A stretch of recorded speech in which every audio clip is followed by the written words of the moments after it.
Imagine standing on the edge of a vast ancient forest where the mist clings low to the earth, and the cries of unseen predators echo through the trees. Here, survival is not a given, but a negotiation with nature itself. Early humans, scattered across the world's emerging biomes, realized an astonishing truth. Alone, they were vulnerable. Together, they could transcend mere existence. The earliest traders were not merchants as we imagine today. They were hunters, exchanging dried meat for healing roots. Gatherers, swapping colorful berries for river fish. At the meeting points, perhaps at common waterholes, crossing points, or under towering cliffs visible from miles around, early bands engaged in the most basic yet revolutionary of transactions, the giving and receiving of mutual necessity. In these moments, trade was not economy. It was survival storytelling. Each item carried knowledge: where it was found, how it was prepared, how dangerous it was to acquire. The value wasn't just in the object, but in the story it embodied. A flint blade was not merely sharper. It was a tale of the riverbeds far away where the stone was best quarried.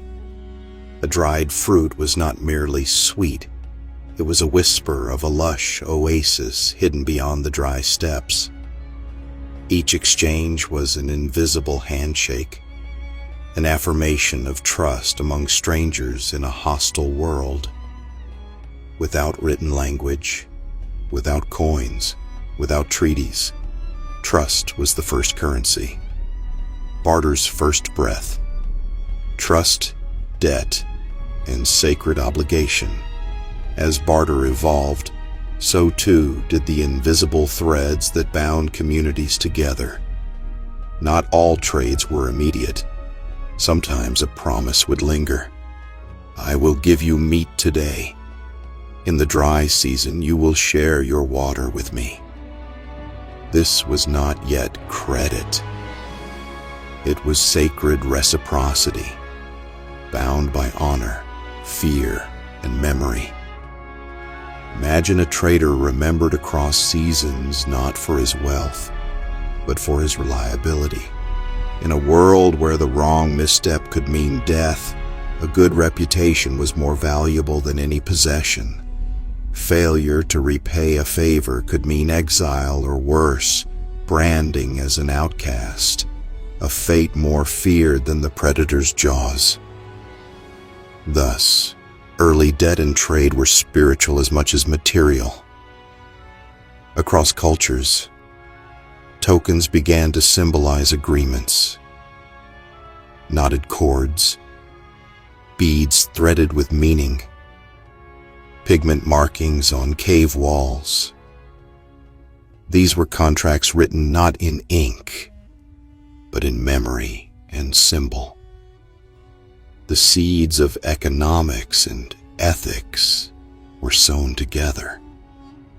Silent highways, the emergence of prehistoric trade networks, far earlier than history credits. Human trade routes spiderwebbed across continents. In Europe, the glittering black stone known as obsidian, sharper than any bronze blade, was traded across hundreds of miles from volcanic heartlands. In Africa, desert salt, vital for life, moved through caravan-like lines across sun-blasted dunes.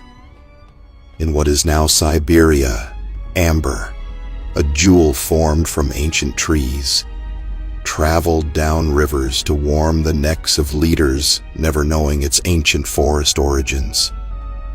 Each trade item was a message in a bottle across time and geography, proof that human curiosity and ingenuity knew no bounds. There were no maps, no nation-states, only oral memory and celestial navigation.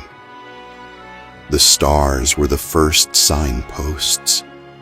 The rivers were the first highways. And so humanity built, unknowingly, the first global network. Fragile, invisible, but unstoppable. Cultural alchemy, where goods became ideas. Trade did more than move goods.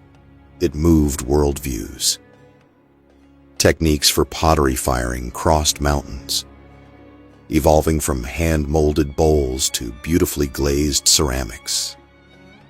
Religious symbols, sun discs, spirals, totemic animals, spread from tribe to tribe, blending into new myths and shared cosmologies. Musical instruments traveled too. The first hollow-bone flutes birthed melodies that echoed across valleys, adapted by cultures never destined to meet face to face. Trade became alchemy, transforming not only survival, but meaning itself. At sacred crossroads, new hybrid identities were born.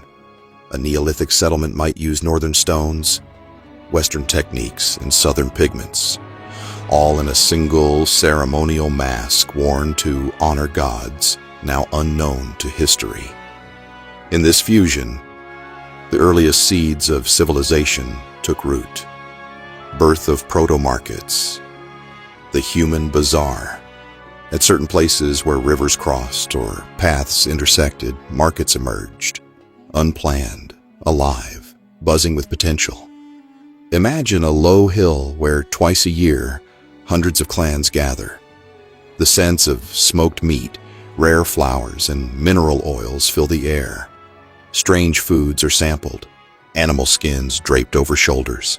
Songs in unfamiliar tongues fill the air. Here, everything was traded. Bright ochre used for burial rites. Strong ropes spun from river reeds. Glinting shells from far-off oceans. Wooden idols of distant gods. Here also alliances were forged through marriage, disputes settled by feasts, and stories told that bound distant peoples into a loose but enduring web. The marketplace was humanity's first social network. Specialization and the first merchants. As societies grew, some individuals became specialists. They no longer hunted or farmed. They traded. They learned the value of bulk versus rarity, seasonal timing, reputation as collateral. The first proto-merchants were born, not kings, not warriors, but the weavers of commerce across cultures. Their caravans were the arteries of a nascent humanity, pumping goods, ideas, and genes across landscapes once thought impassable. Imagine a trader returning from 3 seasons away, carrying lapis lazuli stones unknown to his home valley, spices that burned tongues and ignited festivals, metal tools so sharp they seemed magical. He was not just a man. He was a bridge across worlds. Trade and the sacred, offerings to the unknown. Many traded goods, especially the rarest, took on a sacred significance. Beads of turquoise, buried with the dead, amber amulets worn by priests, obsidian blades used only in rituals. Trade wasn't just economic, it became mythical. Traders were viewed not only as worldly men, but as semi-divine figures bringing gifts from the gods themselves. Thus, commerce and spirituality entwined. An unbroken chain, from silent barter to global trade. The trade routes of prehistory were the skeletal framework for everything that followed. The Silk Road, the Trans-Saharan gold routes, the Phoenician maritime networks, the Viking river trades. Each stood on the shoulders of that first cautious trade by the ancient waterhole. Today's shipping lanes, air routes, and fiber optic cables are the direct descendants of that moment when one human extended a hand, not in violence, but in offering. Reflection, your modern role in the ancient exchange. Pause for a moment. The phone in your pocket, the food on your table, the art that moves you, the medicine that heals you. All are the products of trade chains millennia old. You are part of an unbroken tradition that predates writing, cities, and kings. Each time you share, collaborate, create, or simply offer a helping hand, you echo the spirit of those ancient traders under starlit skies. Final thought. The first barter was not about wealth. It was about hope. Hope that by giving something away, something greater would return. Hope that the world could be bigger, richer, and more connected than the small circle of fires and faces we know. In every exchange, ancient or modern, we carry forward the brightest flame of humanity, the belief that connection makes us stronger,